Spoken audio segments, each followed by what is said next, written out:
Babe, wake up. A new video of that SLS AMG in 5th scale just dropped.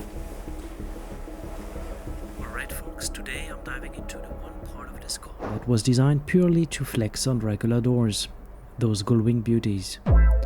Spoiler alert, if you think this is going to be straightforward, think again. I'm talking retractable door handles, the rotary latch to unlock the door, and that glorious mess known as the power window mechanism.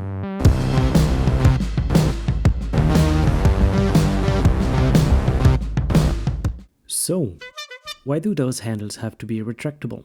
Ah yes, air go around car, things block air, car goes slower. So, upon pressing the button on the key fob, the door handles come out and you can pull on them. Fortunately, this wasn't hard to design. A micro servo, some levers, and a bunch of overthinking did the job. People always complain that car companies make their cars hard to work on.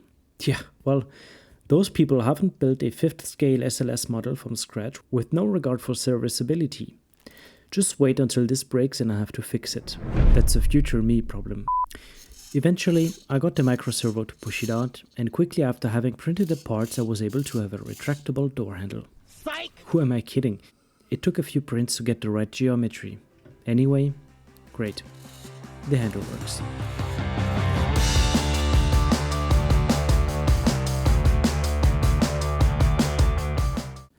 Now, the rotary latch. This part should have been easy. The internet's full of 3D files just waiting for someone like me to press print. So but no, that would be too simple. Choose me. I had to make sure the thing worked with compression springs instead of spiral ones, because those are easier to purchase with the specs I needed. The real headache though?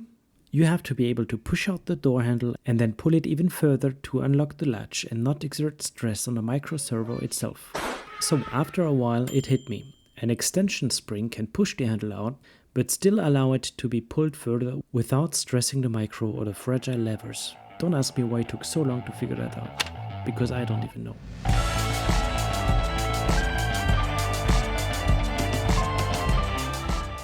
Now onto the power windows. Look at this dude. For this complex masterpiece, I went with the cable type window regulator, just like in the original. This system is made up of a bunch of cables that work together to pull the window up and down. It's got a motor, pulleys, cables, and way too much patience required to make it fit the scale, and especially the contours of the door. Believe it or not, the easiest part was thinking of and designing the solution. Now, you would think I would put my knowledge to use and calculate the necessary parameters to have functional power windows right away. Or would I? I am far too lazy for that, and so this poorly made decision resulted in me printing several prototypes over the course of a few weeks. The main challenge was needing several attempts to ensure that the coil winds the wire rope neatly. So once I got the dimensions of the coil correctly, I was able to continue working on making the window and the rest of the regulator system fit the door.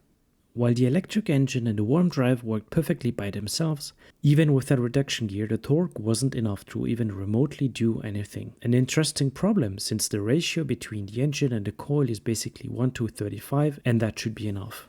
However, as I smothered the entire print with glue here and there, an extensive root cause analysis wouldn't have made any sense. Instead, I figured that the problem was somewhere between the worm gear and the coil. You sure about that? So I went and bought a worm gear kit with a brass case and a reduction of 1:90.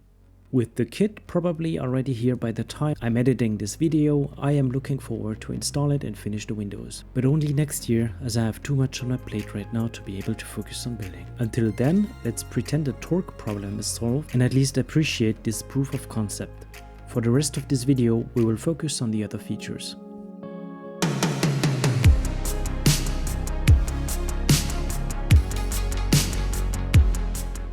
Here's the kicker. I had to stop the motor because it would just keep pulling the cable until it rips itself apart. My first thought, measure the resistance peak, then cut the power when it hits max stress. But that would have been too difficult. So instead I went with something simple but effective. Push buttons. just like I did with the power seats. These little guys cut the current when the window reaches the top or bottom. I will hook them up to a H-bridge so I can change direction whenever I need it. And boom, the motor won't try to tear itself apart. Apropos push buttons. I seized the opportunity of having an unfinished door frame to install push buttons in the frame in order to control the interior lights when opening the doors. Back to the windows. I had to deal with the fact that the window needed to glide along the frame. My solution? Some microfiber cloth. Yeah, I basically upholstered the inside of my window. We could either recognize the genius behind this, me, or have a reality check. I basically managed to replicate a feature that comes standard on a Honda Civic.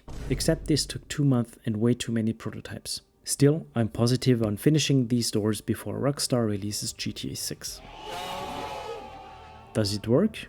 Not yet. Was it worth the hassle? You tell me in the comments. But if I didn't rebuild everything at least twice, this wouldn't be my build, would it?